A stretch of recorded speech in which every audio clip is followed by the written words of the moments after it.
So here's the yoke so far. We have done a lot of work so far. These weren't perfect boards, not by any stretch of the imagination, but it's going to look beautiful when we're done and be very functional.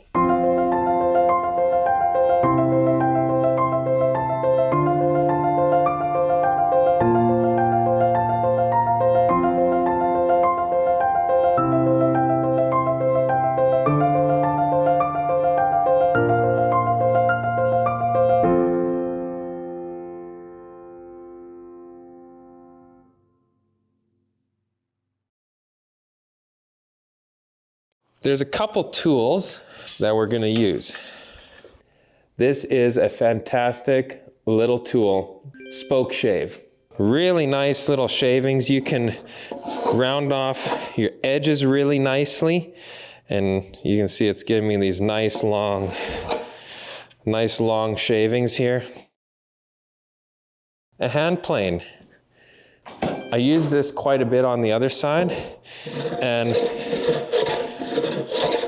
gets you a very, you see these nice smooth shavings, the wood rasp. This doesn't look so big on this camera. It is really big. You can see it's like 1.25 inches. It's like 14 inches to the handle, right? And I made this nice big handle for it. I actually wish I made this handle bigger because this file is so big. When you're going, it would be nice to have it out here a little bit longer. And this, if I had a little bit different, more shape to butt up against for pushing. I'm still not 100% sure on what design. I did this on the wood lathe, and I taped it just for now because I didn't have a pin or dented it in. Another nice little rasp to have is a Shinto rasp. It has a coarse side, fine side, coarse side, and does a really nice job. This is great for rounding off these edges. Clamp is another thing that you should have. Great thing to have around. There's a couple little things we have to fix, imperfections here and there. Like there's a little bit of cracking.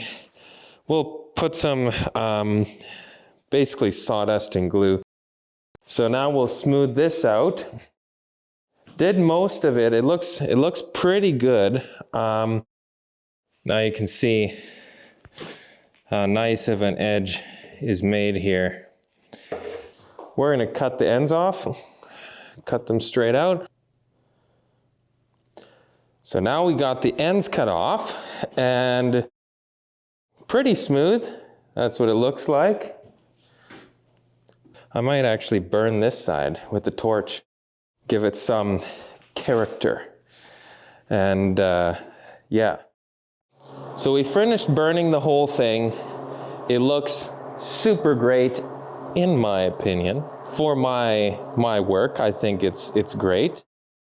And now we're going to sand off all these spots that I glued and I added a little bit of sawdust to. So we're going to sand that off, and then we'll see what it all looks like.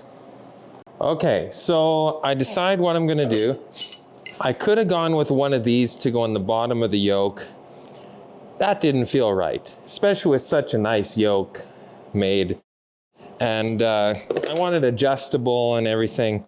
So I went and I had some pieces of steel. So I cut one plate for the top. This plate is for the bottom, and I welded on another piece of flat metal like that. So what's going to happen is it's going to sit like this, like a sandwich.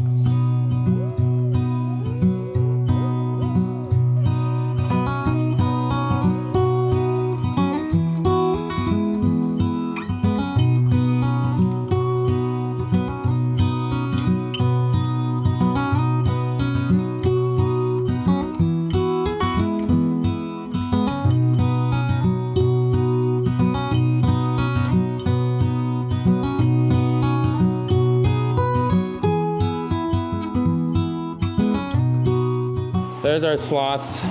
They're not super pretty, but they'll work.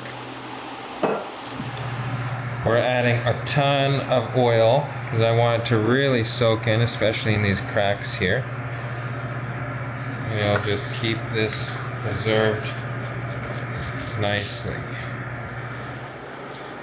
Okay, so now we're gonna flip our yoke and then start marking for our plate for the bottom. Really nice. I'm very happy with how this turned out. I'm not an expert yoke maker by any means, so I'm very happy with the outcome here. Just like that. So we have our 3/4 here, 3/4 here.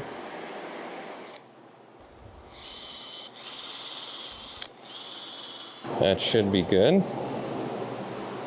we'll finish drilling these out.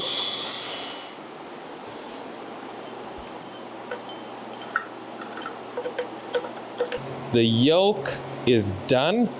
I finalized what I'm gonna do up top here.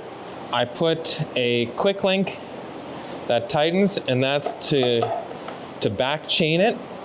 I have the clevis. Now I can also throw a chain around here, whatever. Instead of welding up a ring, I use a chain, then it's adjustable for the different size pole that I'll use. And I think that's gonna work totally fine for me right now. So I'm gonna try that and see how that is. The only left thing to do is make the bows. So we have 2 feet plus 2 feet is 4 feet. So we need a 5-foot piece for each one.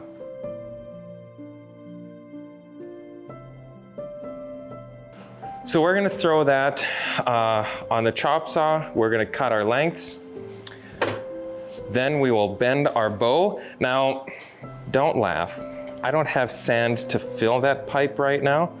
And you fill it so it doesn't collapse when you bend it. I'm gonna try ice, melt, salt. The heat gun is what I'm gonna use to accomplish the bending process. I'm not gonna heat up the whole pipe. I'm only heating up the distance that I need to actually bend around because I want the rest to stay straight.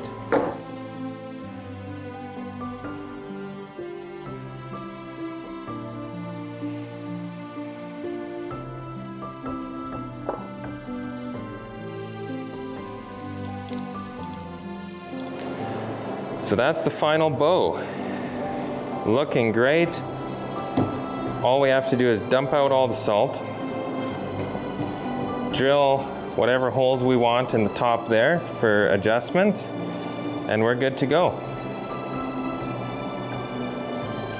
So I'm gonna finish bending up the last bow, and then once we actually take that beautiful yoke outside, then I will let you guys know, and we'll see how the boys react for the first time being in the yoke in a long time, and one of them never being in a double yoke.